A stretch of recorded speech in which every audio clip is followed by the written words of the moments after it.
señores, muchas gracias por continuar con nosotros. Seguimos pendientes de esta clausura, de este evento que fue importante, relevante. Vamos a ver las conclusiones que tienen en materia de derecho para nuestros países y que ha llegado mucha gente. Yo tuve la oportunidad de entrevistar a la coordinadora del Congreso y también a una funcionaria colombiana que es la Contralora de un sistema que es una entidad, la Contraloría colombiana, que tiene para verificar los actos del Poder Judicial, de los jueces, de la judicatura, pero también de los fiscales, de los sistemas carcelarios. Es como la mirada sobre todos y ahí puede ir la gente cuando sienta que sus derechos han sido vulnerados y para mí fue muy interesante tener esa conversación. Aquí no existe una entidad similar.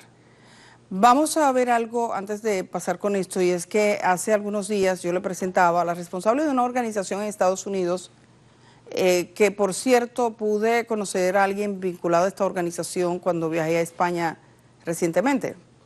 Me llamó mucho la atención por los datos que manejaba y era el aporte que hacen los latinos en Estados Unidos a la economía estadounidense. O sea, ¿cuál es el aporte? ¿De qué modo los migrantes que viven en Estados Unidos han colaborado para que Estados Unidos crezca? Hay un discurso en Estados Unidos y en muchos países de que la migración lo que hace es que empobrece a los países receptores. Pero la verdad es que esta gente trabaja y en Estados Unidos está más que demostrado. La presidenta de México, Claudia Sheinbaum, le invitó para que por segunda vez, la primera vez fue en enero y ahora completar esas estadísticas con un nuevo estudio sobre el aporte que hacen los latinos, particularmente los mexicanos, pero ahí también estamos nosotros en los Estados Unidos de América. Así que me gustaría compartir, señor director, estas estadísticas que traemos desde México y seguimos, por supuesto, muy pendientes de lo que pasa en la clausura de este Congreso del Derecho en República Dominicana. Heredado de un pasado de siglos al servicio del futuro, impulsando la ciencia y el liderazgo cívico entre los jóvenes. Un liderazgo cívico inspirado en el espíritu humanista de la Escuela de Salamanca. Tengo un cruce aquí terrible, tengo un cruce, perdónenme, pero estaba refiriéndome a ese cruce. Tengo el audio de la conferencia y del cierre y no tengo lo de México, entonces vamos con lo de México completamente. Por favor, tiene que cerrarme allá para que pueda escucharse. Entonces, porque teníamos un cruce terrible. Disculpen ustedes, no debió pasar, pero esa es la verdad, pero pedimos una vez a México, le voy a pedir. Simplemente se trata de cerrar los canales que tenemos disponibles con el Congreso del Derecho y regresar para que veamos efectivamente lo que nos decían desde México, que está en el K2, se supone, de modo independiente. Ahora le vemos. ¿Estamos listos? Vamos con eso. Muchísimas gracias por invitarme otra vez, por permitirme compartir estos datos con usted y con su audiencia. Es un honor estar aquí. Muchas buenas noticias, como ya saben, pero esta vez quisiera concentrarme, porque tengo muy poco tiempo y tenemos muchas buenas noticias, en lo que hace usted en la mañanera, que es repartir y distribuir los datos reales comparado con los mitos, ¿no? Entonces, bueno, vamos a empezar con una campaña en la que estamos participando en Estados Unidos que se llama Protegiendo a la Fuerza de Trabajo. Y se llama de esa forma porque la fuerza de trabajo en Estados Unidos está empoderizada y manejada por los latinos, especialmente los mexicanos. Entonces, esta gráfica me gusta mucho para empezar esta presentación, porque hablamos de que el 51% de la mano de obra en granjas lecheras en Estados Unidos es latina, la mayoría mexicana. Es lo mismo con la obra de procesamiento de carne, con muchas de las compañías grandes, de hecho, fundadas por latinos que son empresarios ahora y que empezaron como iniciadores de negocios pequeños y que ahora tienen negocios muy grandes. Entonces, volvemos a lo mismo que les platicaba la vez pasada, que es que la fuerza de trabajo de los latinos y de los mexicanos específicamente no es nada más el estereotipo y el mito, sino estamos en todos los aspectos y en todas las áreas de Estados Unidos. 20% de la mano de obra en la construcción, 20% de la manufactura y agricultura y 15% de la educación y salud. Estamos hablando de que en este momento, algunos estados en Estados Unidos están, ahora sí que diciendo la palabra, importando doctores de México, porque no hay la capacidad suficiente. Entonces, no nada más los latinos y los mexicanos en Estados Unidos se están graduando ya para poder atender a esa necesidad de fuerza, de trabajo, sino también ya están acudiendo a nosotros. En México están creando incentivos para que los doctores tomen por lo menos unos 5 o 6 años y den el servicio en Estados Unidos. Adelante, la siguiente, por favor. Les quiero recordar, algunas gentes obviamente han estado aquí cuando yo he estado, algunas gentes no. Nosotros somos un centro de investigación en Estados Unidos completamente dedicado a hacer investigaciones y reportes. Hasta el día de hoy hemos publicado 68 reportes acerca de las contribuciones económicas de los mexicanos específicamente y también de los latinos en general en Estados Unidos. Y la razón es, exactamente la razón de esta presentación, es cerrar el gran espacio que existe entre los estereotipos, los mitos, los prejuicios y la realidad de quiénes somos en ese país y también aquí, por cierto. En este país, obviamente, somos 130 millones casi, pero dense cuenta que en Estados Unidos somos casi 40 millones. Y además de todo, nada más 4 millones de esos son indocumentados. El mito de que la mayoría de los inmigrantes mexicanos son indocumentados es completamente falso. Y recuerden que estos números además son muy conservadores porque están basados en los números del censo y en los números del censo los cuentan cómo la gente se identifica. Hay mucha gente que por miedo o por diversas razones no se identifican en el censo como mexicanos o como latinos. Entonces estos números son muy conservadores. Los números reales son mayores que esto. Adelante. Ya habíamos comentado que además el origen de una gran parte del Producto Interno Bruto en Estados Unidos viene de los latinos, específicamente de los mexicanos. Y esta vez traemos un dato nuevo que son ¿qué tanto producen los mexicanos indocumentados? Perdón, los mexicanos nacidos en Estados Unidos, o sea, los inmigrantes, ya no los hijos, ya tampoco la gente que es segunda, tercera generación, nada más la gente como yo, que nací en México y que me fui a Estados Unidos, ¿no? Entonces, tenemos que los mexicanos que han sido nacidos en Estados Unidos han contribuido al Producto Interno Bruto el año pasado con 781 mil millones de dólares. Estamos hablando de un nivel de contribución, la siguiente por favor, de un nivel de contribución que si el total de los mexicanos en Estados Unidos que se identifican como mexicoamericanos fueran un país independiente, serían el 10º país más grande del mundo. Imagínense, Estados Unidos es el número 1, después está China, Japón, Alemania, India.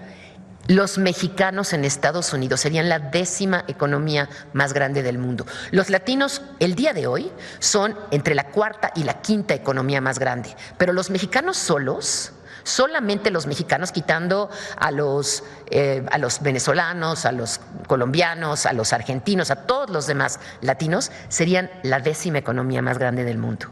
Imagínense lo que es esa ecuación cuando vemos que nosotros somos 130 aquí, casi 40 allá, con este PIB y con el PIB de México.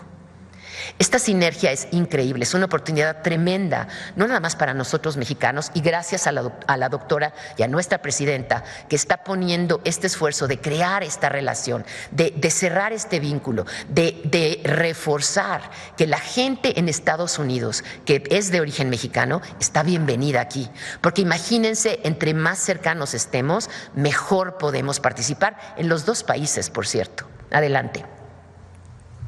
Me voy a ir un poquito más rápido porque ya sé que voy un poquito atrasada, pero todo esto para decirles que la economía sigue creciendo. Nosotros el año pasado hicimos un pronóstico en base a todos los datos económicos y los economistas que trabajan con nosotros, que en los siguientes 6 años los latinos iban a pasar Japón, ya lo pasaron.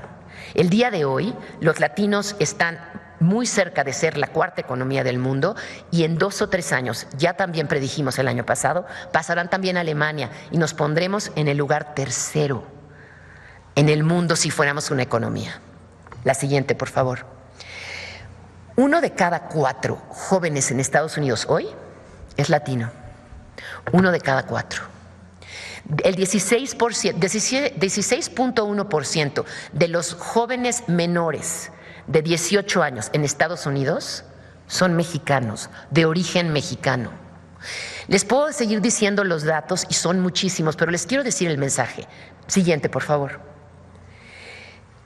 Además de todo, seguimos creciendo. La vez pasada que tuve el honor de estar aquí, les comenté que mi hermano tiene un dicho maravilloso, que es que lo importante es la tendencia. La tendencia continúa. A pesar de la retórica, a pesar de las deportaciones que se han dado para los latinos en general, a pesar del susto, para ser muy francos, que existe en Estados Unidos, los latinos continúan creciendo. Lo vimos en la crisis del 2008 en Estados Unidos, lo vimos también en la crisis de la pandemia. Los latinos sufrieron, desde luego que sufrieron, como todos los demás americanos, y a veces más, porque eran una gran parte de los trabajadores esenciales en la crisis de la pandemia, pero igualmente se levantaron primero. Los latinos fueron los primeros que regresaron a su lugar de trabajo en marzo de 2021 por el Departamento de Estado, casi a su nivel anterior de la pandemia, cuando todo el mundo apenas estaba regresando. Entonces, todos estos números se los digo porque sí es cierto, hay una situación específica en Estados Unidos, hay miedo para nuestros latinos, hay miedo para la gente que es indocumentada específicamente, pero seguimos creciendo, seguimos produciendo. Adelante. Y como dice esta gráfica, seguimos además creciendo a niveles mucho mayores que el resto de los latinos. Y volvemos a lo mismo, lo que les dije al principio, no nada más en el campo, que es muy honorable y que es muy necesario, por cierto. Los campos en los estados más importantes agricultores en Estados Unidos dependen de nosotros, pero también en el STEM, en lo que es la ciencia, en la tecnología, en la inteligencia artificial, en abogados, todo tipo de profesiones. Adelante. Los números lo dicen. Adelante, por favor. Hay muchos números, por favor vean nuestro reporte completo, todos nuestros reportes. De hecho, este año hemos difundido 3 nuevos reportes muy importantes. Uno de ellos, la juventud, que es la siguiente gráfica.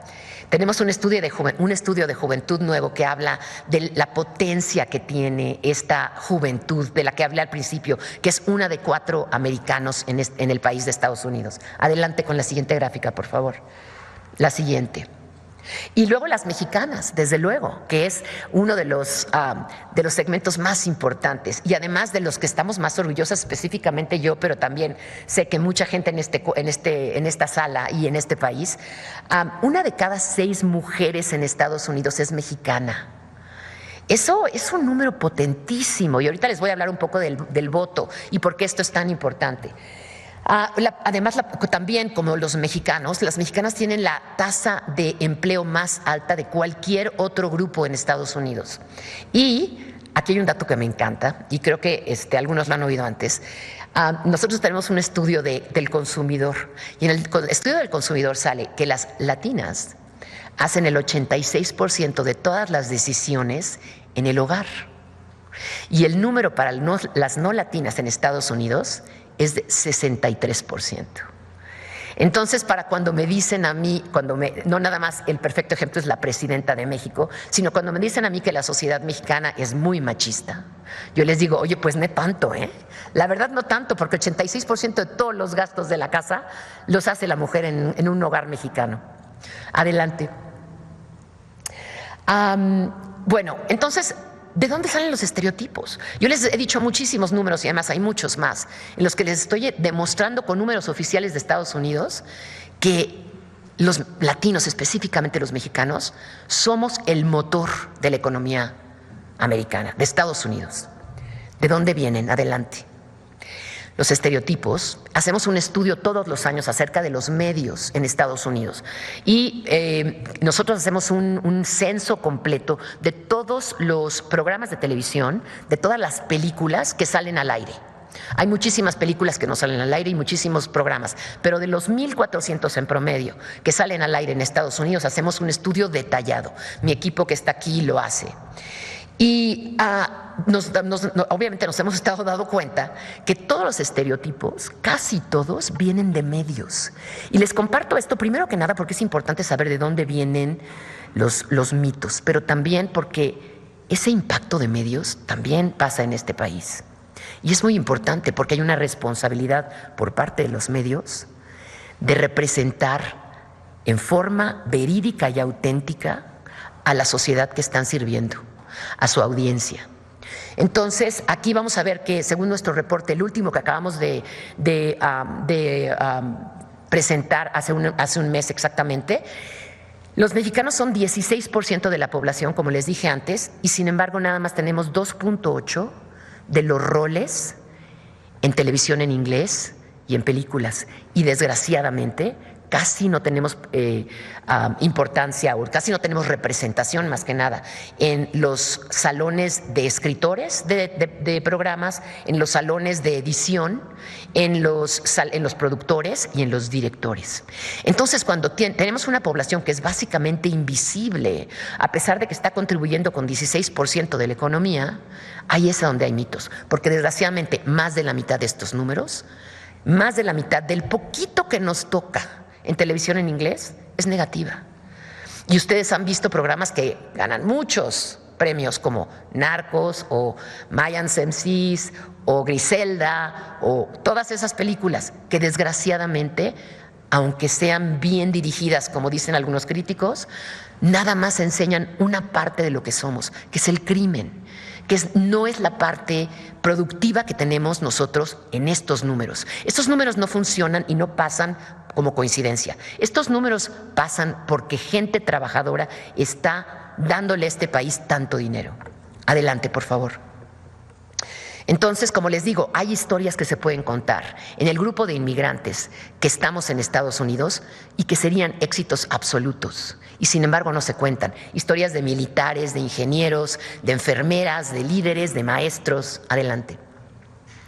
Y hay muchísimos ejemplos que les puedo dar, no tengo tiempo, adelante, pero hay muchísimos. Todas estas personas que ustedes vieron el día de hoy son personas muy poderosas en Estados Unidos que sus papás llegaron sin un centavo, sin inglés, a piscar fruta, a trabajar en forma muy limitada y que gracias a sus padres ellos llegaron a estos lugares. Adelante.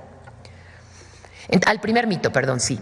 Y con esto termino. Van a ser 3 mitos que les quiero, si es posible, que ustedes absorban estos números y que los usemos todos para como herramientas para combatir los mitos. Yo creo que entre más sepamos estos números, entre más los usemos todos en lo que hacemos, es realmente más poderoso. El primer mito es que los inmigrantes aumentan la criminalidad. No podría haber algo más erróneo. De hecho, los estados americanos de la frontera son de los estados más sanos y más seguros de Estados Unidos. Las ciudades más peligrosas están en el norte de Estados Unidos, de hecho.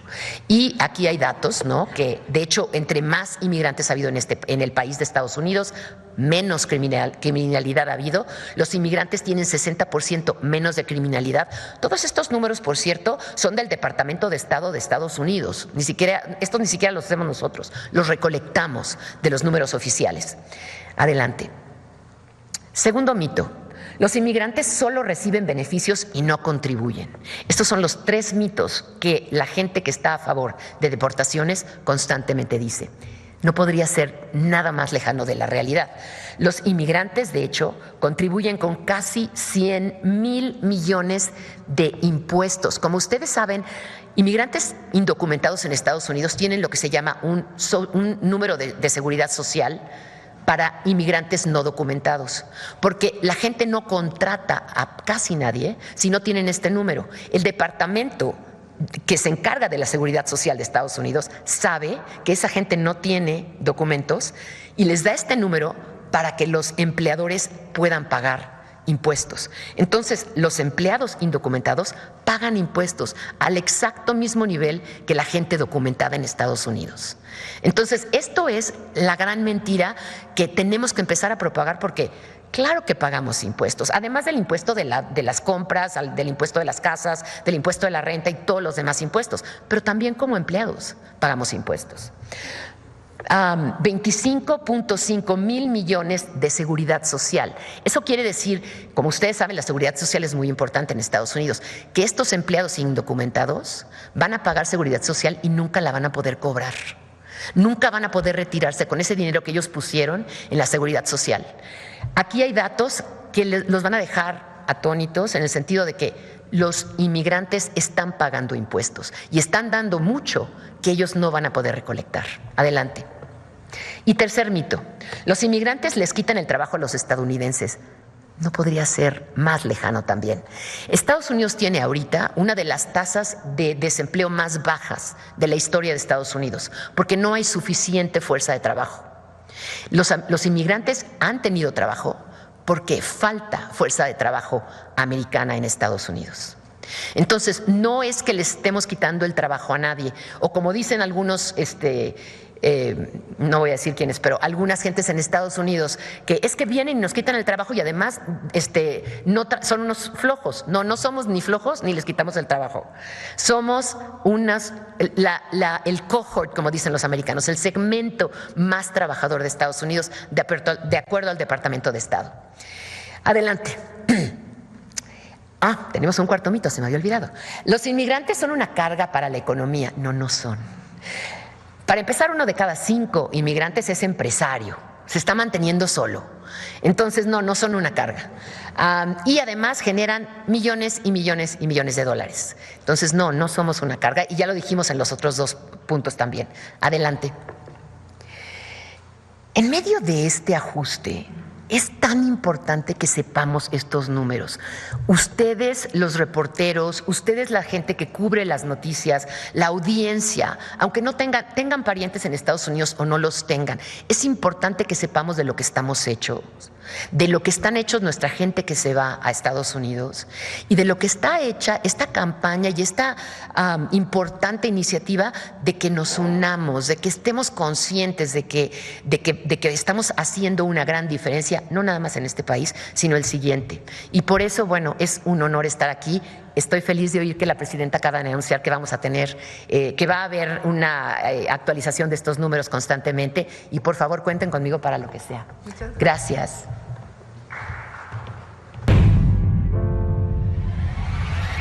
Esto ocurrió en las mañaneras, que es esa especie de rueda de prensa que da diariamente la presidenta de los Estados Unidos mexicanos, la presidenta Claudia Sheinbaum. La pasada ocasión, que fue en el mes de enero, a mí me llamó muchísimo la atención los datos que se ofrecía. Esta es una organización estadounidense, pero está representada por esta ciudadana, que es ciudadana norteamericana, pero de origen mexicana.